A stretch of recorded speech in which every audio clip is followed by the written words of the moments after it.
사모님 잠깐 일어나셔서 그 자리에서 우리 인사합시다. 이렇게 3부의 찬양 대원으로 이렇게 섬기기 위해서 감사합니다. 우리 한 박수 한번 하시고.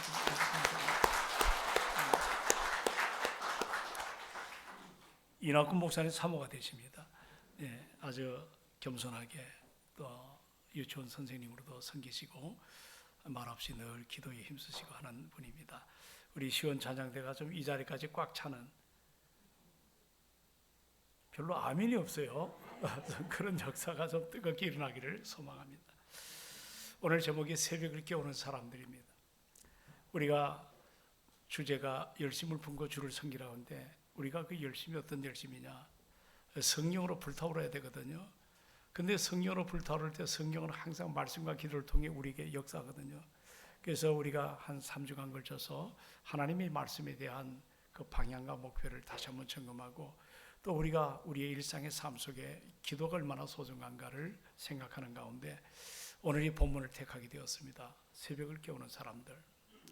우리가 그 성령 역사를 보면, 우리 지난번에 좀 오래된 시간들이지만 성지순례를 교회가 함께 가게 되었습니다. 그 이스라엘이라고 하는 전혀 낯선 현장에 들어갈 때 참 그들이 그들의 국기죠. 우리도 3일 전에 우리 대한민국 태극기에 걸려 있는 것처럼 그들은 그 국기 안에 별이 있습니다. 다윗의 별이라래요.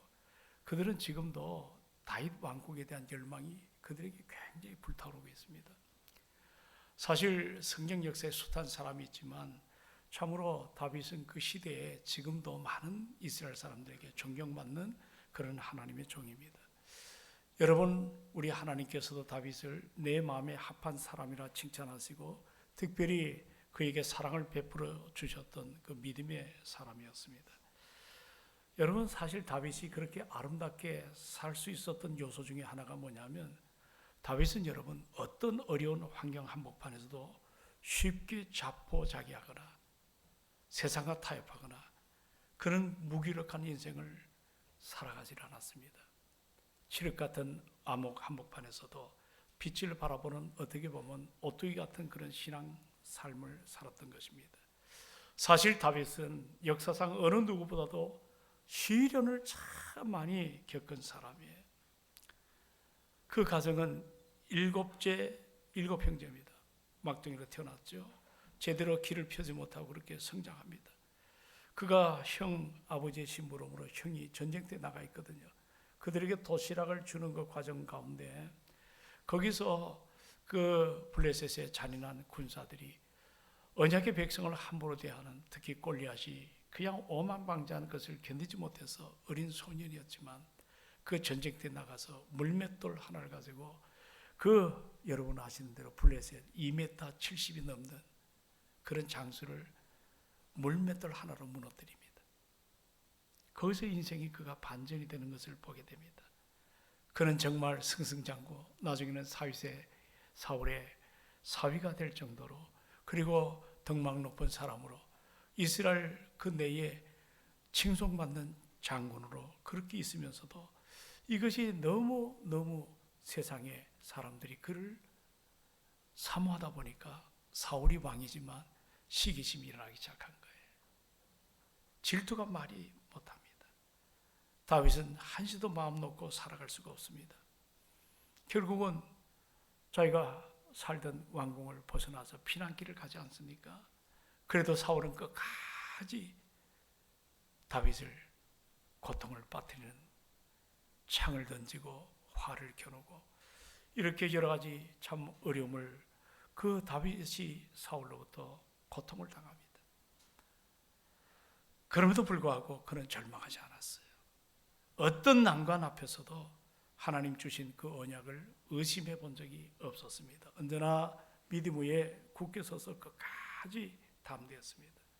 우리가 이 아침에 대하는 시편 57편, 사울왕의 칼날을 피해 엔게디 광야 짐승들이 살아가는 한 동굴에 숨어 있을 때 지었던 말씀입니다. 우리가 사무엘서에 보게 되면 그 배경이 어떤가를 좀 더 자세하게 설명이 되고 있습니다. 사울왕은 이제 첩보를 받았어요. 그렇게 광야를 사사시 훑어다니면서 결국 다윗이 사울입니다. 사울이 그렇게 훑어다니면서 사울이 숨어있는 한 현장을 첩보를 받게 됩니다. 광야에 많은 동굴이 있었지만 엔게디 광야의 한 동굴에 숨어있다는 그 첩보를 받고 수많은 군사들을 풀었습니다. 그리고 사울은 말합니다. 이번만큼은 내가 확실하겠다. 저를 잡아 죽이겠다. 이렇게 벼르면서 시시각각으로 포위망을 좁히는 그런 상황이 본문의 메시지입니다. 여러분, 우리 참 동굴, 이 굴이라는 것은 만만하지가 않습니다. 빛이 없잖아요. 그리고 막장이 있습니다. 가다 보면 끝이 있다는 말입니다. 그 동굴에 숨어서 지내는 것이 여러분 피할 길이 있으면 참 좋으려만 발각되면 그대로 죽는 현장입니다. 언제 발각될지 모르는 그런 죽음의 공포가 다윗의 그 영혼을 짓눌렀어요.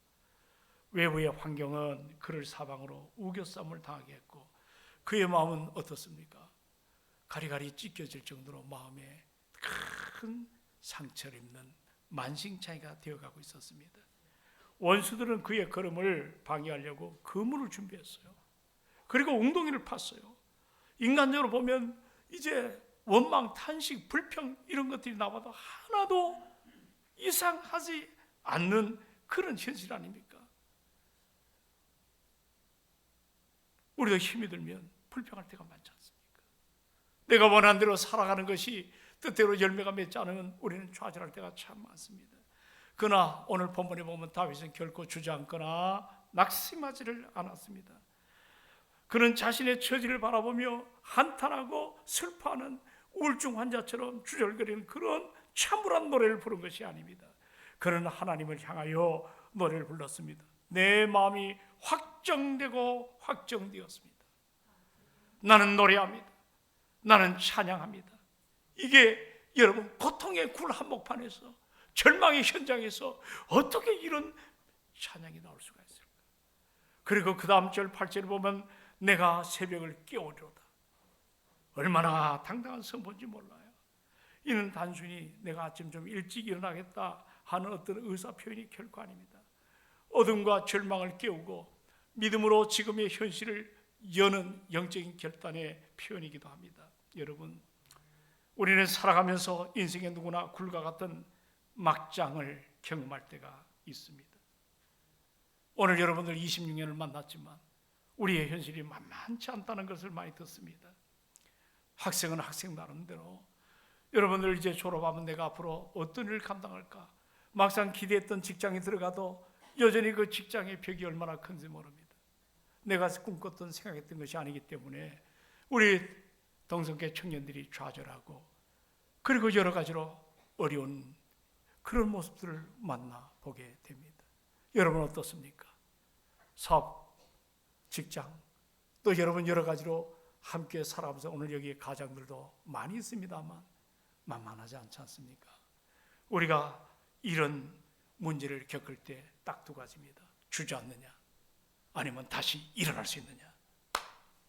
여러분은 어디에다가 소망을 두고 있습니까? 여기 지금 어둠이 음습하고 시시각각 첩보에 의하면 자기를 죽이려는 사울의 그 훈련된 사람들이 여기까지 와서 그 굴 앞에 덫을 놓고 웅덩이를 파서 다윗을 오도가도 못하는 그런 삶의 현장. 그런데 그는 그런 속에서도 내가 새벽을 깨우겠다. 다시 일어나겠다는 겁니다. 나는 우리 성도들이 성령 안에서 아무리 세상이 어렵고 들려지는 소식이 힘들고 지금 여러분이 하시는 그 현장이 힘이 들어도 오늘 나를 여기까지 인도하신 분은 하나님이십니다. 우리의 환경이 아닙니다. 오늘 말씀을 통해서 내가 왜 기도를 해야 되는가? 내가 왜 다시 일어서야 되는가 하는 이런 열망이 우리 교우들 가운데 넘치기를 주의 이름으로 축원합니다. 여기 새벽을 깨운다는 말이 도대체 무슨 말일까? 여러분 새벽을 깨우는 사람들에게 주시는 하나님의 은혜가 있다면 그 은혜가 도대체 뭘까? 우리가 6절을 함께 읽었죠. 지금 6절은 적어도 절망의 시간이에요. 변한 게 없어요. 이럴 때 여러분 6절을 같이 한번 읽어보자고요. 57편 6절 시작. 그들이 내 걸음을 막으려고 그물을 준비하였으니 내 영혼이 억울하도다. 그들이 내 앞에 웅덩이를 팠으나 자기들이 그 중에 빠졌도다. 오늘 여러분 보십시오. 그들은 원수들입니다. 내 가는 걸음을 막으려고, 옛날 개역 한글에는 방해하려고 무엇을 준비했다? 그물을 준비했습니다. 이 상황 앞에 다윗은 참 가슴이 아팠어요. 솔직히 했어요. 내 영혼이 억울하다. 대적들이 지금 준비한 그물은 사냥꾼이 짐승을 잡기 위해서 보이지 않는 것에 치밀하게 쳐놓은 그런 덫을 의미합니다. 사울 그 왕의 군사적 추격뿐만 아니라 이 다윗을 반역자로 몰아쳐가지고 근거 없는 비방, 정적 음모를 이제 덫을 만들었죠. 여러분, 한때 골리앗을 쓰러뜨리고 나라를 구했던 영웅입니다. 이제는 여러분 짐승처럼 취급받습니다. 이제는 도망쳐야 겨우 살아날 목숨을 부지하는 그런 모순된 상황, 여기에 다윗은 절규합니다. 나의 영혼이 억울합니다. 다윗은 굉장히 진실합니다. 겉포장을 하지 않습니다. 힘든 거 힘들다고 합니다. 고통스러운 거 고통스럽다고 고백합니다. 나는 지금 이런 환경이 정말 억울합니다. 다윗의 심정이 원수들의 압박에 못 이겨서 마치 꺾여버린 나무가지처럼 원을 보면 억울하다는 것이 그 원줄긴 나무에서부터 잘림을 당해가지고 말라버려가는 그런 나뭇가지라고 이렇게 표현하고 있습니다. 마치 꺾여버린 나뭇가지처럼 생명이 떨어져 나갔습니다. 또 원어는 이렇게도 표현합니다. 억울하다는 말이 무거운 돌에 눌린 풀잎처럼. 생각해 보십시오. 무거운 돌에 풀잎이 깔려버렸어. 처참하게 찢겨지고 휘어져 버렸다는 자기 자신을 한탄하고 고백하는 억울함. 오늘 여러분 어떻습니까? 우리 예수 믿는 사람이 적어도 오늘 장로님 그 기도하시네. 정직하게 살려고. 지금 회사를 경영하는 분입니다. 정직하게 살려겠지만 세상은 편법이라고 하는 그 물에 덫을 넣고 내가 진심을 다하기를 원했지만 오해라는 그물에 걸려가지고 정말 우리 많은 믿음의 사람들이 몸부림치며 살아가는 오늘 그런 사람들이 얼마나 많을까요? 이어서 여기 6절 하반절을 보십시오. 그들이 내 앞에 뭐를 또 파놨어요? 웅덩이를, 설상가상을, 산 넘어 산이라고. 단순히 파인 그저 자연적 구덩이가 아니에요. 짐승을 빠뜨려 죽이기에 파놓은 깊은 함정입니다. 그렇죠? 웅덩이는 한 번 거기에 빠지게 되면 스스로 그것을 이겨낼 수가 없는 절망의 수렁통입니다. 대적들은 야, 이제 결국 그 광야 10년 동안 도망다니는 다윗을 잡게 되었다. 인생이 끝날 걸 확신했습니다. 오늘 성경을 보면 그렇게 되어 있어요. 그러나 본문을 잘 보면 뒷절에 오늘 이런 대목에서 놀라운 반전이 일어납니다. 다윗은 지금 아직도 동굴에 갇혀 있습니다. 대적들은 지금 덫을 놓고 웅덩이를 파는, 그리고 이제는 시간 분초를 다투며 다윗 이제는 끝이라고 얘기했는데 여기에 보니까 어떻습니까? 오히려 자기들이 덫을 놓았던 파놨던 웅덩이에 그들이 스스로 빠지는, 그렇죠? 6절 우리 한번 하반절을 다시 봅시다. 자, 내 앞에 웅덩이를 파스나부터 시작. 내 앞에 웅덩이를 파스나. 자기들이 자 어디에 빠졌다? 자기들이 파놓은 웅덩이에 자기들이 빠진 거예요. 그렇게 확신하는 거예요. 지금 일어난 현실이 아니에요. 소망을 가지고 이 확신을, 어떻게 이런 반전이, 이런 고백이, 이런 소망이 일어날 수 있을까? 그것은 다른 게 아니에요. 다윗은 하나님을 신뢰했기 때문입니다.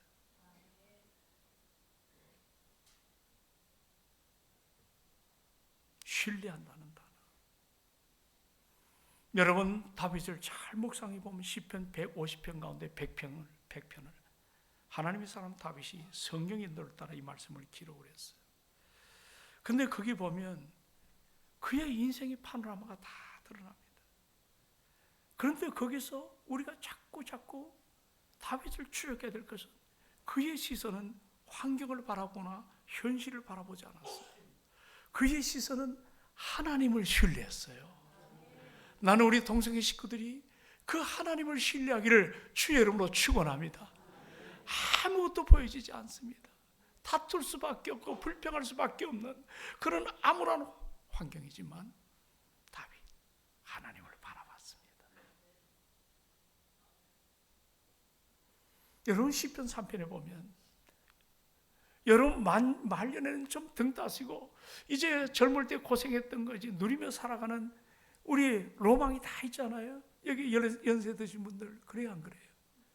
그래도 남에게 구걸당하지 않고 남에게 좀 베풀어주고 그렇게 삼시세끼 밥 먹고 그렇게 등 따시고 살아가는 뭐 큰 부자는 아니랄지라도 그런데 보세요. 다윗은 왕이었잖아요. 근데 그의 아들 여러 사람 가운데 압살롬이 있었습니다. 어느 날 그 압살롬이 배신을 때리는 거예요. 왕궁에 있던 다윗은 그 압살롬의 배신 때문에 제대로 준비도 못한 채 야밤도주를 해요. 이 현대적 표현으로. 그래서 기드론 시내가를 도망나가는데 맨발로 도망가면서 티끌을 날리면서 그 옆에 시므이가 쫓아다니면서 얼마나 야자를 넣습니까? 한순간에 그 말년의 편안함이 다 잃어버리고 광야로 쫓기는 그런 신세가 되었습니다. 그런데 그때 뭐라고 얘기하냐면 시편 3편에 6절에 이렇게 표현합니다. 천만인이 나를 에워싸 진을 친다 할지라도 나는 두려워하지 않겠습니다. 이게 어떻게 가능할까? 여러분 힘들어봐. 부부싸움 해봐. 아니면 자녀들이 말썽을 부릴 때 이게 한순간이 아니라 자꾸 깊어지면 불안하잖아요. 근데 다윗은 그런 심각한 자리에 천만인이 나를 에워싸 진을 친다 할지라도 나는 두려워하지 않겠습니다. 여러분 이것이 어떻게 가능해요? 바로 그 앞절에 그 비결이 있더라고. 예? 어떤 비결이냐면 내가 누워 자고 깨었으니 하나님께서 나를 붙드심이로다. 주님의 임재를 깨닫게 되었어요. 생사의 기로 앞에서도 하나님이 나를 붙들고 계신다는 신뢰가 있었기 때문에 그런 그 고난 한복판에도 잠들 수가 있었고 그리고 다시 일어날 수 있는 미래에 대한 열망이 있었다는 것. 오늘 우리 신앙인들이 그 믿음을 갖고 사는 거 아니겠습니까? 여러분 시편 18편이 있어요. 이거는 사울의 손에서 벗어난 후에 이런 고난의 끝이 있었어요. 사울이 죽고 그는 다시 한번 왕으로서의 아름다운 그런 통치의 장면에서 시편 18편을 고백합니다. 제가 청해신학교를 다닐 때 충영교회 김창희 목사님이 가끔 촛불에 인도를 하러 오셨습니다. 이분은 평양에서 피난 오신 분입니다. 정말 대한민국의 영락교회 한경직 목사님 버금가는 그런 출중한 분입니다. 이분이 강대상에서 설교 한마디 할 때 여러분, 하나님은 여러분을 사랑하십니다. 그러면서 깡통에다가 오 하고 침을 뱉습니다. 폐병 환자입니다. 긴 말 안 합니다. 그냥 학생들이 누가 시킨 것도 아닌데 흐느껴 울어요. 근데 그분이 우리에게 들려준 메시지가 몇 편인데 그 중에 하나가 시편 18편입니다. 그 시편 18편에 보면 1절 2절에 보니까 나의 힘이신 여호와여 내가 주를 사랑합니다. 나의 힘이신 여호와여 내가 주님을 사랑합니다. 여호와는 나의 반석이시여 나의 요새여 나를 건지신 이시여 나의 하나님이시여 내가 그 안에 피할 나의 바위가 되시고 나의 방패가 되시고 나의 구원의 뿌리시고 나의 산성이로다. 여러분, 여러분이 믿는 하나님이 어떤 하나님이에요? 이론적이에요? 아니면 추상적입니까? 아니면 나와 동떨어진 저 초월하신 그런 하나님이에요? 다윗에게 하나님은 추상적인 이론적인 하나님이 아니십니다. 인생에 덫을 넣고 웅덩이를 파는 그 현장 앞에서도 하나님은 나의 방패가 되어 주십니다. 절망의 웅덩이 앞에서도 단단한 반석과 나의 산성이 되어 주시는 그 하나님은 실제적인 하나님이셨습니다. 시편 곳곳에 박힌 다윗의 고백은 결코 평온한 그런 서재에서 나오는 글귀가 아니에요. 목사가 서재에서 컴퓨터 치면서 이 책 저 책 보완해서 하는 그런 것이 아니에요. 한 편의 설교를 위해서 몸부림을 치며 무릎을 꿇어가며 머리를 쥐뜯어가며 밤을 새고 그렇게 해서 만드는 그런 목사라면 누구나 느낄 수 있을 것입니다.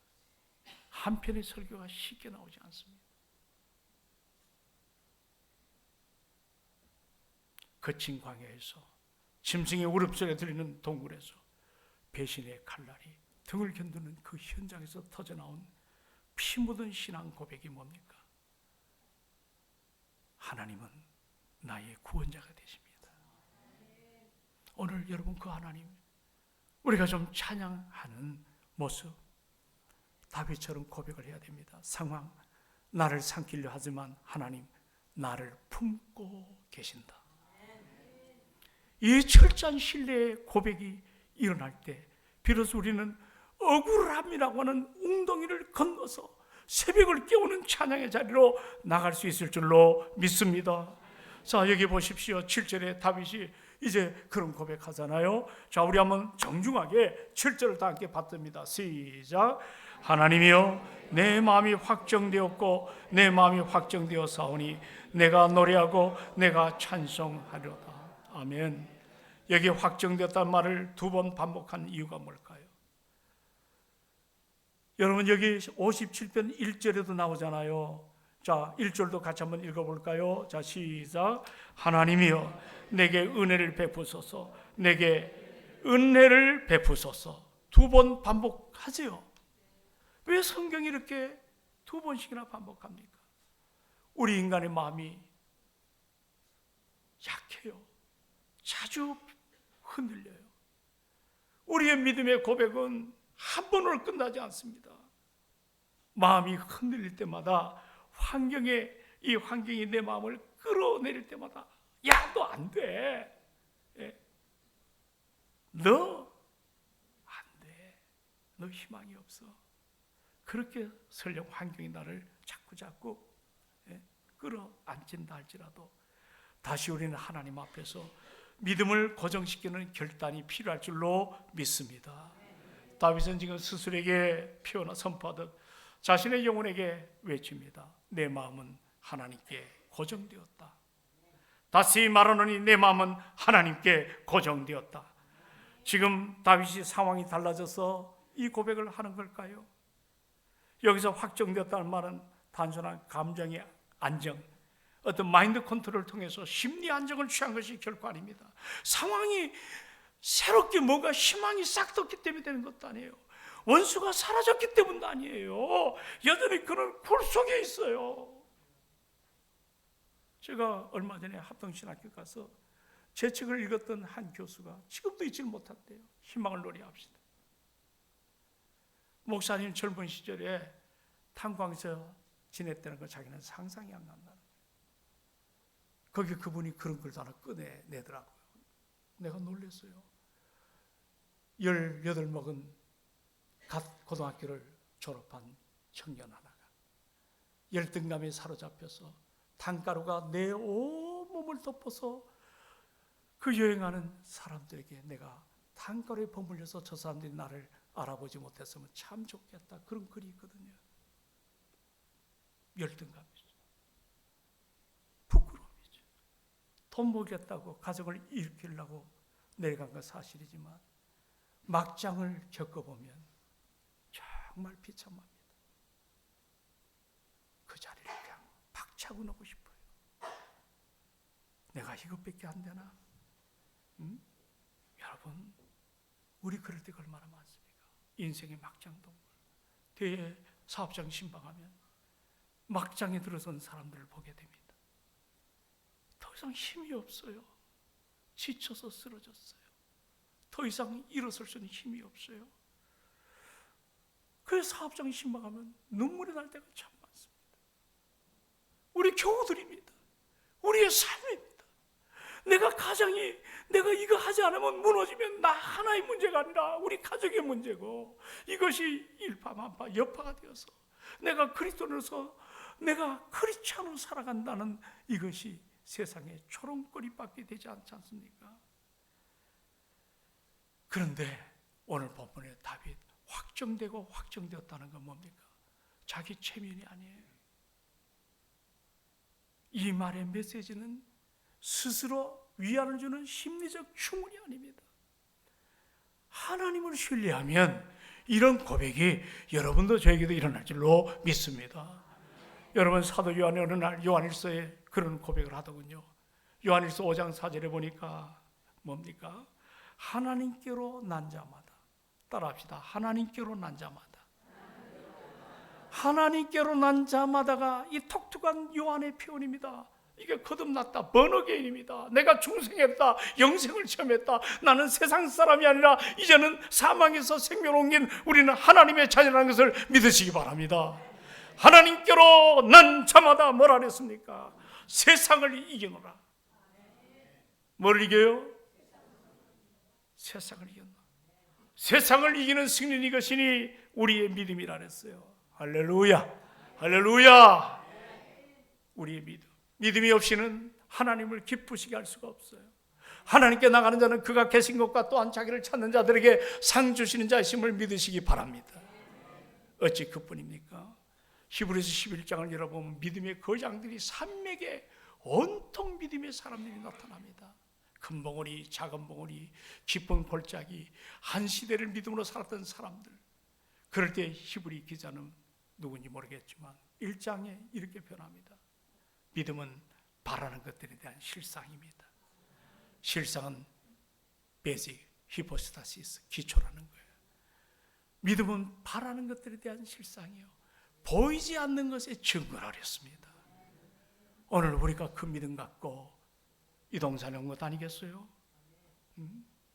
정말 좀 내 힘들어도, 좀 내 어려워도 우리 좀 멋진 고백하시기를 주의 이름으로 축원합니다. 세상을 이기는 힘이 어디 있다고요? 환경이요? 아니요. 권력이요? 아니요. 형편이요? 아니에요. 뭐예요? 우리의 믿음. 따라합시다. 나의 믿음.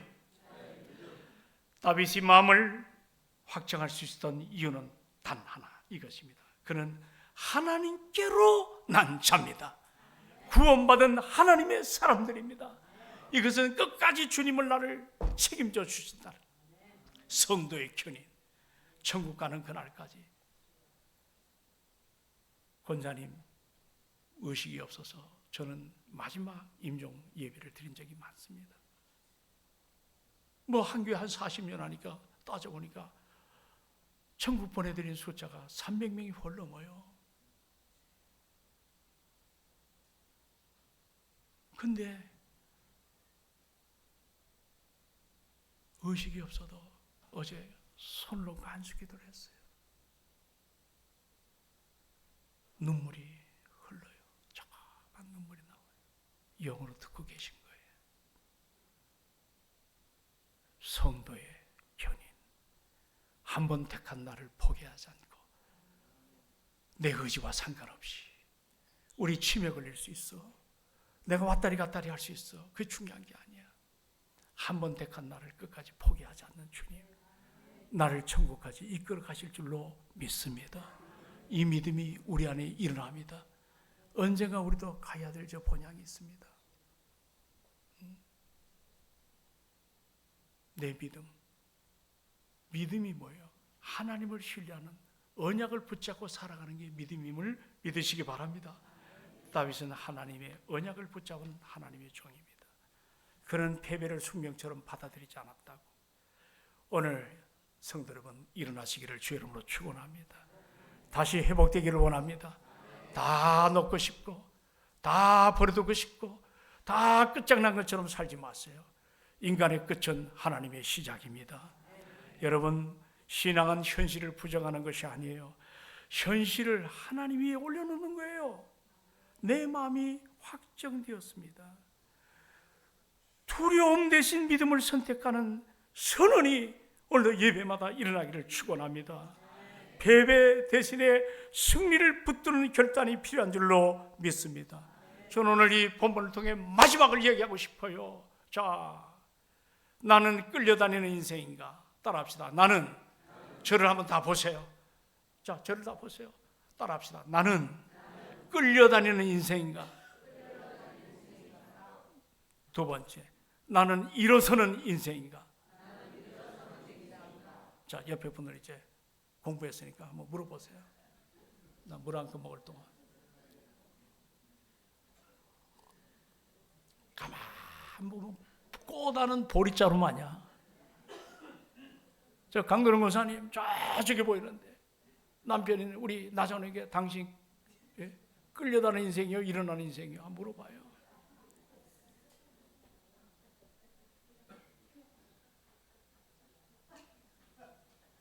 내가 다 들어.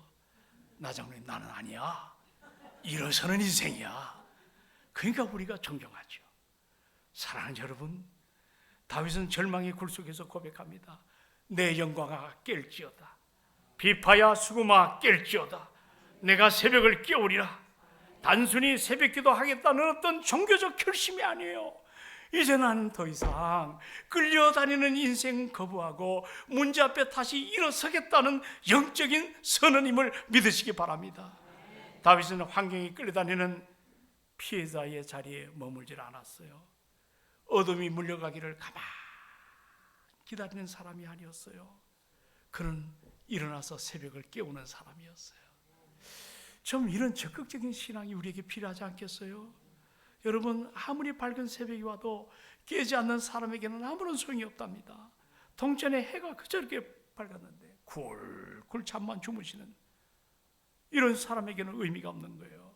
준비되어 있지 않은 사람에게는 억만문의 기회가 다 헛것입니다. 하지만 깨어있는 사람들에게는 어두운 새벽 미명이라도 역사를 창조하는 위대한 시간이 될 줄로 믿습니다. 여러분 주변에 존경하는 사람들을 한번 찾아보세요. 요즘 존경하는 사람이 없다 그래요. 제가 이런 말을 참 부끄러워 무서워요. 안 목사를 이 가운데 몇 분이나 존경하는가? 이런 말 좀 안 하고 삽니다. 옛날 같지가 않아요. 한번 적어보세요. 100 단위로 한 10%만 해도 그 존경받는 사람이거든. 그들 여러분이 적은 사람들 중에 해가 중천에 뜰 때까지 일어나지 않는 게으른 사람이 과연 몇 명이라도 있나? 한 사람도 없을 것입니다. 여러분 24시간의 하루입니다. 어떤 시간은 240시간처럼 쓰는 사람이 있어요. 몇 시간을요? 24시간 하루를 몇 시간처럼? 240. 그런데 어떤 사람은 2시간처럼 쓰는 사람이 있습니다. 저보고 그래요. 좀 심심해 쉬어서 하라 그래요. 그래서 저는요, 그것도 고마운 말이죠. 그러나 저는 조지 휘필트라고 하는 영국의 대각선을 일으켰던 사람의 이런 하나의 그의 표제가 있습니다. 못이 녹수로 없어지는 것보다도 차라리 닳아서 없어지기를 원합니다. 제 마음에 꽂혔어요. 철 가만동 부식해서 다 없어지면 녹이 있어. 그러나 닳아서 없어지는 거, 제가 그게 마음에 꽂혔습니다. 어떨 때는 24시간을 엄청난 시간처럼 살아갑니다. 예수님을 보시기 바랍니다. 그분의 생애는 겨우 이 땅에 몇 년 사셨지요? 33세입니다. 그 중에 공생의 기간은 겨우 몇 년이죠? 3년이에요. 근데 3년은 인류 역사에 3000년보다 더 큰 영향력을 끼친 시간이었습니다. 오늘 3.1운동 107주년을 맞는 해입니다.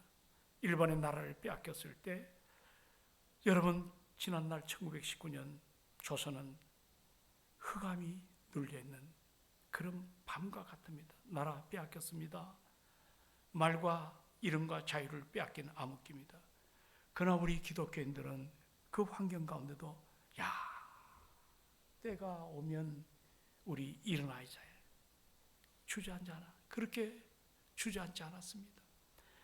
그들은 어려움을 당할 줄 각오하고 만세를 외치고 새벽을 기다린 것이 아니라 믿음과 희생으로 새벽을 깨운 것을 믿으시기 바랍니다. 교회는 그 당시 우리 민족의 영적인 등불이었어요. 예배당에서 독립선언문들이 만들어졌습니다.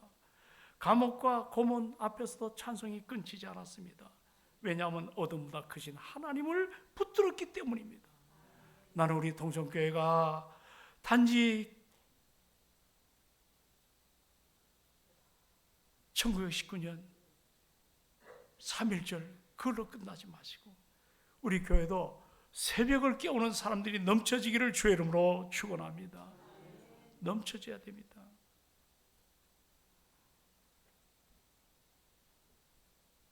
여러분, 나는 우리 교회가 하드웨어가 있어요.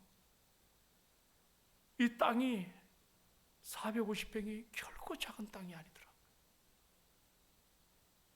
이 활용 가치는 땅이 크고 적음이 아니라 소프트웨어, 사람들이 어떤 자세를 갖고 있냐에 따라서 이 땅은 만평의 역할도 할 수가 있습니다. 그러나 소프트가 작아지고 소망이 없으면 아무리 땅이 많은들, 옛날 저 지방에 땅 갖고 폐가 망신한 사람들이 얼마나 많습니까? 나는 우리 교회가 소프트웨어, 하나님의 능력받은 하나님의 사람들이 충만해지기를 주의 이름으로 축원합니다. 다음 세대 하지만 우리가 어떤 투자를 하나요? 이번에 아기 학교 미래 가치를 투자하는 거예요.